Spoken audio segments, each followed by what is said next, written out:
जय शिवराय. नमस्कार शेतकरी मित्रांनो, शेतकऱ्यांसाठी आनंदाची बातमी आहे. आता ₹1 पीक कर्ज मिळणार आहे. त्याबद्दल नवीन नियम देखील लागू करण्यात आलेले आहेत. तर हे पीक कर्ज ₹1 तुम्हाला कशा प्रकारे मिळेल, सविस्तर माहिती या व्हिडिओच्या माध्यमातून आपण जाणून घेणार आहोत. व्हिडिओ न स्किप करता शेवटपर्यंत पहा. व्हिडिओ आवडला तर लाईक करा, चॅनलला सबस्क्राईब करा. चला तर व्हिडिओ सुरू करूया. मित्रांनो, शासनाच्या महसूल आणि वन विभागाने शेतकऱ्यांसाठी मोठा निर्णय घेतला आहे. मागच्या कित्येक काळापासून शेती कर्जाच्या 1,60,000 पर्यंतच्या मुद्रांक शुल्क आकारले जायचे, परंतु आता शासनाने राजपत्र प्रसिद्ध करत शेतकऱ्यांना 1,60,000 रुपयापर्यंतच्या शेती कर्जासाठी लागणारे मुद्रांक शुल्क पूर्णपणे माफ केले आहे. या निर्णयाची नोंदणी व मुद्रांक विभागाकडून अंमलबजावणी सुरू केली आहे. यामुळे शेतकऱ्यांचा भार थोडासा हलका झाल्याचे चित्र दिसत आहे. मित्रांनो, शेतकऱ्यांना 1,60,000 रुपयापर्यंतच्या कर्जावरील मुद्रांक शुल्क माफ केले आहे.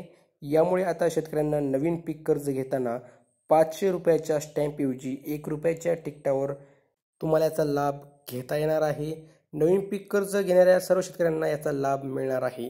या निर्णयामुळे शेतकऱ्यांच्या कर्जावरील खर्च कमी होण्यास मदत होईल. दरम्यान, यापूर्वी नव्याने पीक कर्ज घ्यायचे असल्यास अनेक शेतकऱ्यांना मुद्रांक शुल्काचा अतिरिक्त भार सोसावा लागत होता.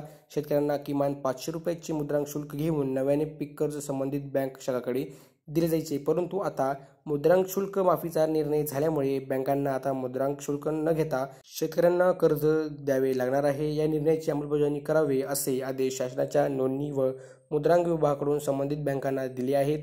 महाराष्ट्र राज्याचे सहनोंदणी महानिरीक्षक व मुद्रांक अधीक्षक नंदकुमार काटकर म्हणाले की आता शेतकऱ्यांना बँकेत गेल्यावर कर्जासाठी मुद्रांक शुल्क भरावे लागणार नाही. कर्जाला मुद्रांक शुल्क माफ करण्याचा निर्णय शासनाने घेतला आहे.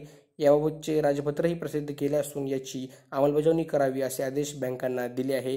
1 एप्रिल 2024 पासून नव्याने पीक कर्ज घेणारे शेतकरी पात्र. आता शेतकऱ्यांना मुद्रांक शुल्क भरावे लागणार नाही, तर केवळ ₹1च्या रेव्हेन्यू तिकिटावर पीक कर्ज दिले जाईल.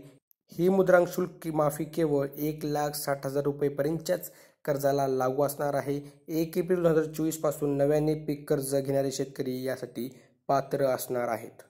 तर मित्रांनो, माहिती आवडली असेल तर चॅनलला सबस्क्राईब करा, व्हिडिओला लाईक करा आणि जास्तीत जास्त शेतकऱ्यांना शेअर करा. चला तर भेटूया पुढच्या व्हिडिओमध्ये. जय हिंद, जय महाराष्ट्र.